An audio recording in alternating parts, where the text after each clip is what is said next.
Although the character of Laura herself was certainly in the tradition of Jo March and Anne Shirley, she was uniquely herself. Like Jo March, the second eldest daughter in a family of sisters, and like Anne Shirley, a smart and imaginative heroine. But she was also fiercely courageous within the context of a very real and tangible historical setting. Neither Anne Shirley or Jo March faced down a wild, cold, turbulent creek during a flash flood and came away thinking that she knew now that there were things stronger than anybody. But the creek had not got her. It had not made her scream, and it would not make her cry. Times were changing, however. In 1930, girls had finally gotten an adventure character who not only was plucky, smart, and courageous, she knew how to drive her own car and change its tires. The first book in the Nancy Drew series ushered in a new kind of character for girls, and like Nancy, Laura Ingalls was part of this trend. More importantly, however, Wilder's work influenced generations of children's book writers and the realistic worlds they attempted to create for young readers. The historical middle grade novel began to blossom, from Caddy Woodlawn in 1936 to Moccasin Trail in 1952 to Scott Odell's powerful historical novels including Island of the Blue Dolphins in 1960. Realism became part of the middle grade tradition in children's literature, in large part due to Wilder and her continuing influence. One last point about middle grade novels. For decades, illustrations played an important role in books for young readers, even middle grade novels. All the books nominated for a Newbery in 1938 included extensive illustrations. This wasn't unusual. Remember how entranced Wilder herself was by the illustrations in this book, which wasn't even designed for children.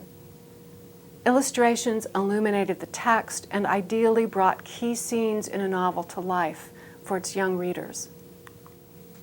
Helen Sewell was chosen by Harper & Brothers to illustrate the original Little House books, and I've shared some of her illustrations with you in previous lectures. When Helen Sewell became too ill to continue to work on the Wilder illustrations single-handedly, she took on a partner, Mildred Boyle, whose artistic style meshed with her own. Together, they completed illustrations for the Little House series, beginning with On the Banks of Plum Creek.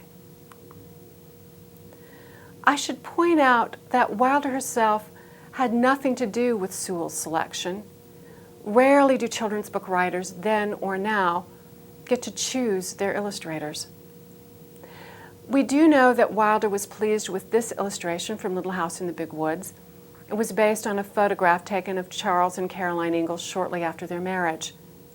And we also know that Wilder wasn't entirely pleased with this illustration. Look closely at Laura's flushed cheeks here. Wilder wrote her literary agent George By, "Have you seen the book in its published form?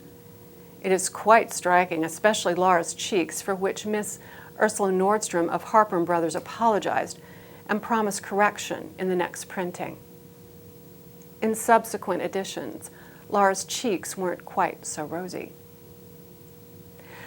Wilder wasn't happy with Harper's decision in the late 1930s to change the overall format of the Little House books targeted for older readers. We'll talk more about these books in part 2 of this course.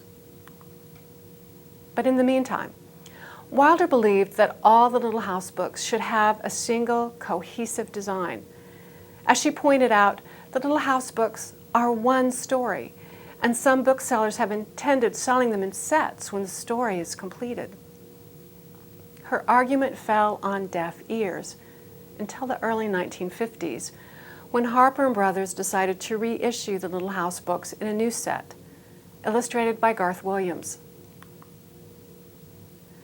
I became convinced that he, Garth Williams, could do the perfect pictures for a revised format.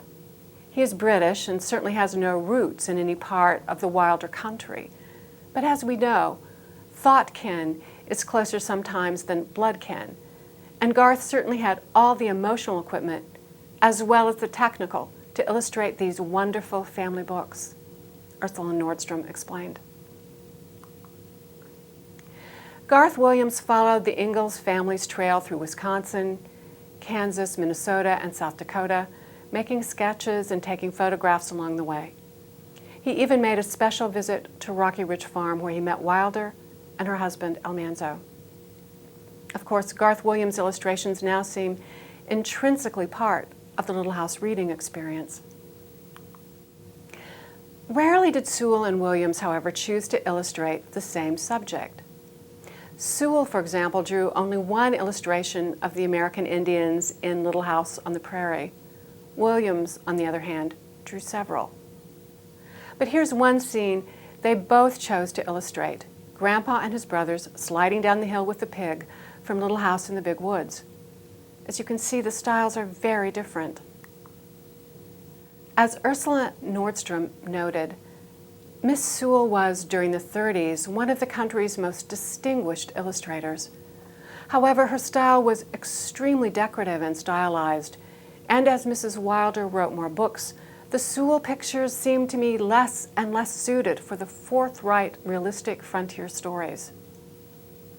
The realism in Wilder's books needed more realistic treatment. A few years ago, HarperCollins released a special compilation of Wilder's first Little House books, featuring the original illustrations, and some Wilder readers clearly prefer Sewell and Boyle's drawings. It's a matter of taste. During the 1970s and 1980s, as school and public library budgets were cut, unable to order new books, illustration in middle grade books declined.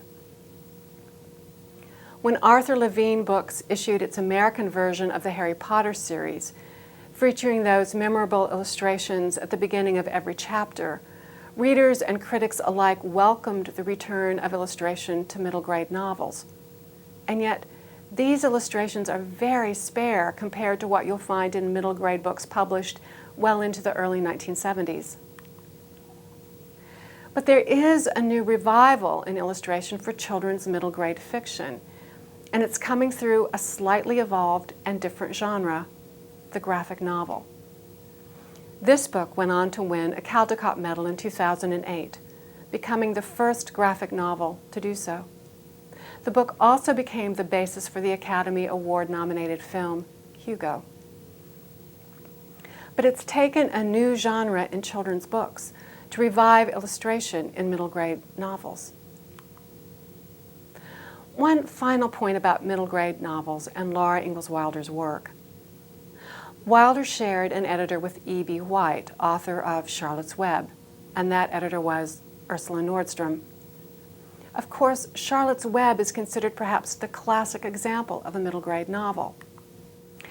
Wilder's previous editor, before Nordstrom, used On the Banks of Plum Creek as an example of the perfect juvenile novel for writers, teachers, and other readers interested in studying the genre. Nordstrom herself wrote this about the book: "The first manuscript I read when I was Louise Raymond's assistant was On the Banks of Plum Creek, and I remember reading it with a big lump in my throat. It was so beautiful." Ultimately, of course, Wilder and White owed part of their enduring reputation in the field of middle grade fiction not only to Ursula Nordstrom and Harper & Brothers, but to Garth Williams. He illustrated both of their works and gave us enduring images of Laura and her family, as well as Wilbur, Charlotte, and Zuckerman's barn. What a memorable legacy.